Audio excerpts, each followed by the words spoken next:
Assalamualaikum warahmatullahi wabarakatuh. Perkenalkan, nama saya Rahmi Suzana dengan NIM 201131310028 dari Prodi Komunikasi Penyiaran Islam 5B. Baiklah teman-teman, pada kesempatan kali ini saya akan menjelaskan apa itu atraksi interpersonal.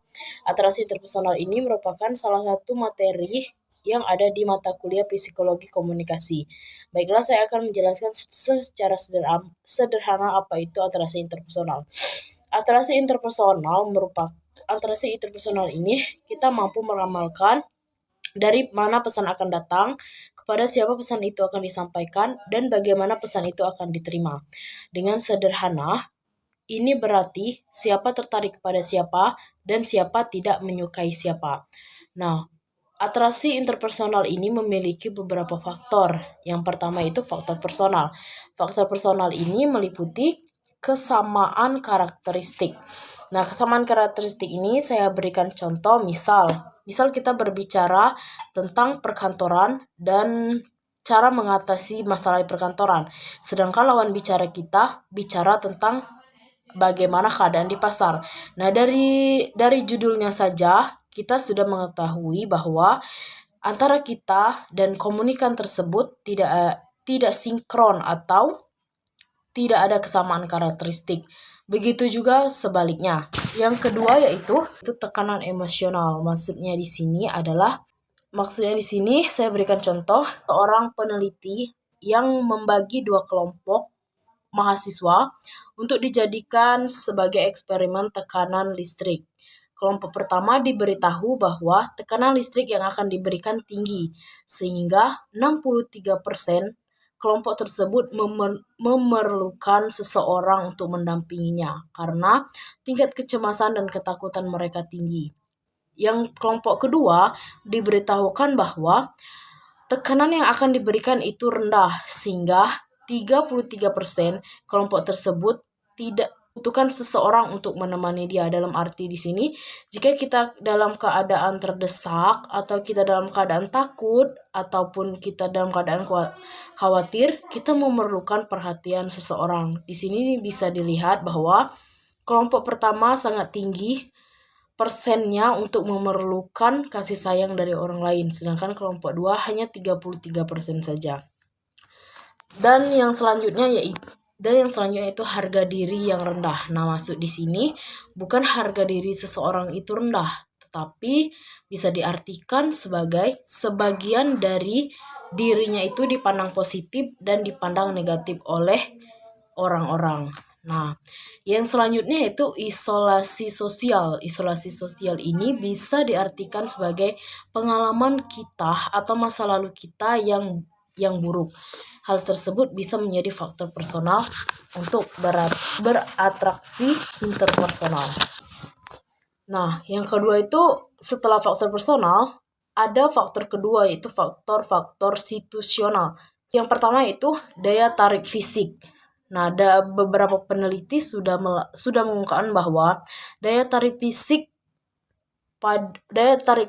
sering menjadi penyebab untuk atraksi interpersonal. Kita senang dengan orang-orang yang cantik, tinggi, putih. Nah, mereka pada gilirannya sangat mudah memperoleh simpati dari orang lain. Dan sebaliknya, jika seseorang itu mungkin kebalikan dari cantik, mereka mungkin susah mendapatkan perhatian dari orang lain. Yang selanjutnya yaitu ganjaran. Nah, ganjaran ini berupa bantuan, dorongan, ataupun harga diri kita. Yang maksud di sini merupakan jika kita menyukai orang-orang yang memuji kita. Terus mungkin sebaliknya kita tidak menyukai orang-orang yang menghina kita. Terus familiarity. Familiarity ini sering disebut dalam peribahasa Indonesia yaitu tak kenal maka tak sayang. Kedekatan. Nah, orang cenderung menyukai orang-orang yang berdekatan dengan mereka. Persahabatan akan lebih utuh dengan orang-orang yang berdekatan rumah. Nah, yang selanjutnya itu kemampuan. Nah, contohnya kita sendiri, kita lebih menyenangi orang-orang yang berprestasi, memiliki kemampuan, dan lebih dari kita. kita menyenangi orang tersebut. Itu maksud dari kemampuan. Yang selanjutnya itu faktor atraksi pada komunikasi interpersonal. Nah, yang selanjutnya yaitu penafsiran pesan atau penilaian. Maksud di sini sudah diketahui bahwa pendapat dan penilaian kita tentang orang lain tidak semata-mata berdasarkan pertimbangan rasional. Kita juga makhluk emosional. Oleh karena itu, ketika kita menyenangi seseorang, kita juga cenderung melihat segala hal yang berkaitan dengan dia secara positif dan juga sebaliknya. Itu yang dimaksud dengan penafsiran pesan. Yang selanjutnya yaitu efektivitas komunikasi.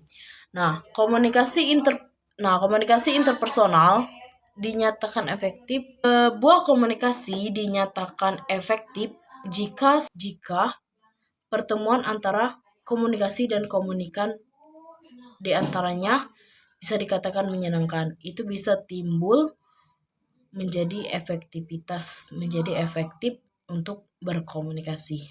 Terjadinya saling daya tarik, masih balik ke atraksi lagi. Kalau efektif itu kita saling menyukai satu sama lain dan mungkin komunikasi kita juga nyambung sehingga pertemuan kita dengan komunikan itu menyenangkan dan bisa berjalan efektif. Baiklah, itulah penjelasan singkat dari saya Rahmizana tentang atraksi interpersonal. Jika ada salah-salah kata saya mohon maaf, pada Allah saya mohon ampun. Saya akhiri, wabillahi taufik wa hidayah. Wassalamualaikum warahmatullahi wabarakatuh.